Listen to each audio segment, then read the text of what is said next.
नमस्कार किसान भाइयों, स्वागत है आपका शिवाजी कृषि फार्म पर। किसान भाइयों, आज हमारे सोयाबीन की अवस्था लगभग 34 दिन की हो चुकी है। आपको हमारे खेत में जो है गैप दिखाई दे रहे होंगे, क्योंकि इस वर्ष हमने सोयाबीन जो है वो 18 इंच की कतार से कतार की दूरी रखी है। अब कई किसान भाई कहेंगे कि भाई ये जो दूरी है बहुत ज़्यादा आपने कर दी है। हमको भी ये दूरी जो है वो ज़्यादा लग रही है और पहले से ही लग रही थी, लेकिन क्योंकि हमारे यहाँ जो सोयाबीन की बोनी है वो 9 इंच की दूरी पर की जाती है। हमारे पास या हमारे क्षेत्र में किसी के पास इस प्रकार की कोई सीड ड्रिल नहीं है कि हम 12 इंच या 14 इंच पर सोयाबीन की बोनी कर सकें। तो हमने हमारी जो सामान्य 9 इंच वाली सीड ड्रिल है उसमें जो बीच की एक टांस है उसको बंद करके 18 इंच पर सोयाबीन की बोनी की थी। तो अभी लगभग 35 दिन की अवस्था पर यदि हम 12 या 14 इंच पर इस सोयाबीन की बोनी करते तो हमारा जो पूरा खेत है वो कवर हो जाता। हालांकि यदि आप 21-72 जैसे सोयाबीन की बोनी करते हैं तो आप लगभग 16 से 18 इंच तक उसकी कतारों से कतारों की दूरी है वो रख सकते हैं, क्योंकि वो लंबी अवधि की वैरायटी होती हैं तो उनकी जो हाइट भी अच्छी होती है। और उसके साथ ही इस उनकी ब्रांचिंग कैपेसिटी पिछले वर्ष चूँकि हमने 21-72 की सोइंग करी थी तो काफ़ी उसमें सीड रेट कम होने के बाद भी उसने खेत को आखिर तक जाके अच्छे तरीके से कवर कर लिया था। तो चूँकि अभी हमारे सोयाबीन की अवस्था 35 दिन की हो चुकी है लगभग, और इसमें फूल की अवस्था भी प्रारंभ होने वाली है। तो अब ये जो सोयाबीन है कुछ और इसकी हाइट बढ़ेगी और उसके बाद जो सोयाबीन है उसकी हाइट रुक जाएगी। तो ऐसे में अभी हमको लगता है कि ये जो सोयाबीन है कुछ हद तक और खेत को कवर कर लेगा। बाकी जब इसका उत्पादन आएगा तो देखेंगे कि क्या इतनी दूरी पर सोयाबीन की बोनी करने का कुछ फ़ायदा है या नहीं। इस वर्ष जानबूझकर हमने ये प्रैक्टिकल किया है कि हमारा इसमें बीज भी कम लगे और उत्पादन हमको अच्छा मिले। वैसे मेरा मानना ये है कि यदि हम 9 इंच पर भी बोनी करें और 18 इंच पर बोनी करें तो उत्पादन जो है हमको सेम मिल सकता है जो हमको 9 इंच बोनी करने पर मिलेगा।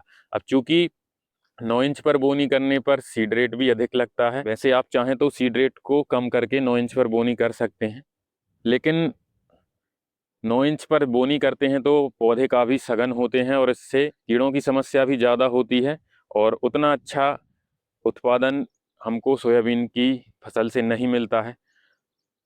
पिछली वर्ष लगभग 5 क्विंटल प्रति एकड़ का उत्पादन हमको सोयाबीन से मिला था, और इस वर्ष जो हमने 18 इंच पर सोयाबीन की बोनी करी है तो इस वर्ष देखते हैं हमको क्या उत्पादन देखने को मिलता है। क्योंकि पौधों को पर्याप्त धूप और हवा यहाँ पर मिलती है, क्योंकि आप देख सकते हैं पौधा हमारा उतना सघन नहीं है तो इसमें कीटों और इल्लियों का प्रकोप भी कम होगा। और जब हम स्प्रे करेंगे तो स्प्रे का जो कवरेज है वो भी पूरे पौधे पर होगा, जिससे हमारा स्प्रे का रिजल्ट भी अच्छा मिलेगा। पौधे में पर्याप्त दूरी है तो जो पौधे की जड़ें भी अच्छे तरीके से ग्रोथ करेंगी और जो भी न्यूट्रिशन अपटेक है वो अच्छे तरीके से होगा।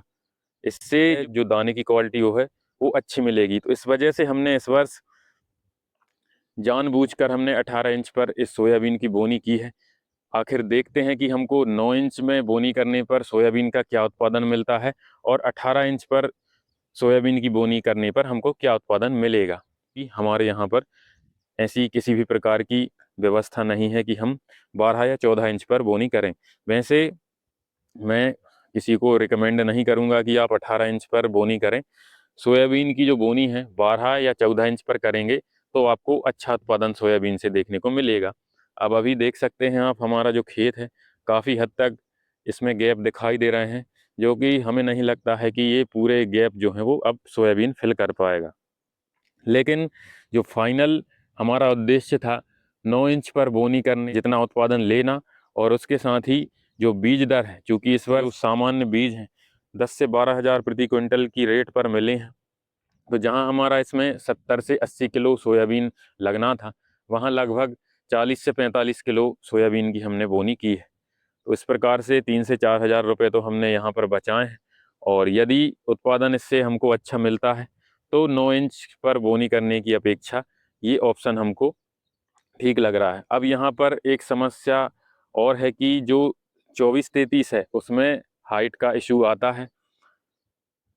ऐसे में सोयाबीन की GS 24-33 की जो सीड रेट है वो सीड रेट भी आपको अच्छी रखनी चाहिए और जो कतार से कतार की दूरी है वो भी आपको कम रखनी चाहिए, तो इसमें आपको हाइट का इशू नहीं आएगा। और किसी भी प्रकार के हाइट बढ़ाने वाले PGR का प्रयोग हमने इसमें नहीं किया है, केवल NPK 20-20 और ह्यूमिक एसिड का प्रयोग किया था।